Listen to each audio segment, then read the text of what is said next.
ამ ბოლო დღეებში ბათუმის ქუჩებში სამი უცხოელი გამოჩნდა. როგორც მოგვიანებით გაირკვა, ისინი ფრანგები არიან და საქართველოში მეტად საინტერესო მიზეზის გამო მოხვდნენ.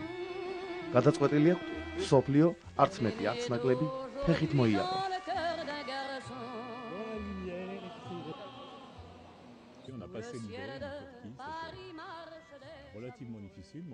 ჩვენ გადავწყვეტეთ მონაწილეობა მიგვიღო პროექტში მსოფლიო ტურნე ფეხით.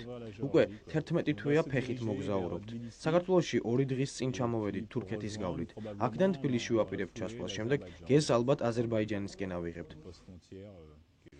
მართალია ცოტათი რთულია 25 კილოგრამიანი ჩანთით სიარული, მაგრამ ჩვენთვის დაუძლეველი არაფერია.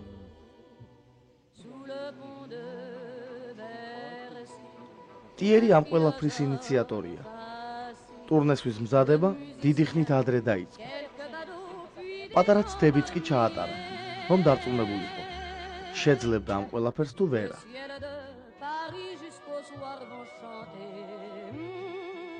6 თვით ადრე მოვაწყვეთ პატარა მოგზაურობები, დავლაშქრეთ საფრანგეთის ალპები. დავარწმუნდით, რომ ერთად მოგზაურობას შევძლებდით და დავიწყეთ მსოფლიოს შემოვლა ფეხით. მთელი ამ ხნის მანძილზე ძალიან ბევრი ფოტო და ვიდეო მასალა შევაკავე.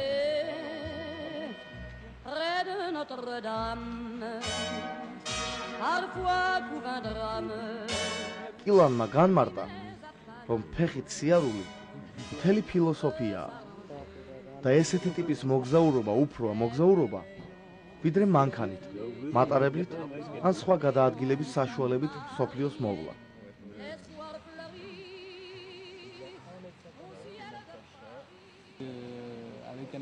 ფეხით მოგზაურობა ეს მთელი ფილოსოფიაა. ფეხით მოგზაურობისას უფრო ახლოს ეცნობი ქვეყნის კულტურას, აკეთებ პატარ-პატარა აღმოჩენებს, ეცნობი ხალხს, ასევე შესაძლებელია იმოგზაურო პატარა სოფლების გავლით, სადაც საკმარისია თქვა ბონჟურ და მასპინძელი გეპატიჟება ჩაიზე და სხვადასხვა სასმელზე. საქართველოში ყოფნისას შეკვდა კაცი, რომელმაც მოგვიანებით მოგზებნა, სახლში მიგვიპატიჟა, ბაღშმით გაგვიმასპინძლა და ხამის გათევაც შემოგთავაზა. Le ciel de Paris n'est pas longtemps cruel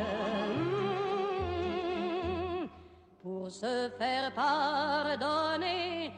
Il offre un arc-en-ciel.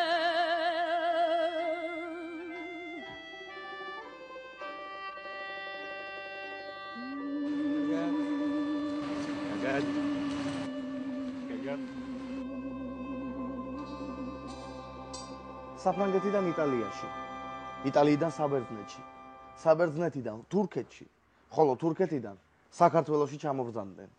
მათი მოგზაურობა გრძელდება და მე აღარაფერი დამრჩენია გარდა იმისა, რომ ჩვენს ფრანგებს უსურვო. Bon voyage, mes amis. Bon voyage.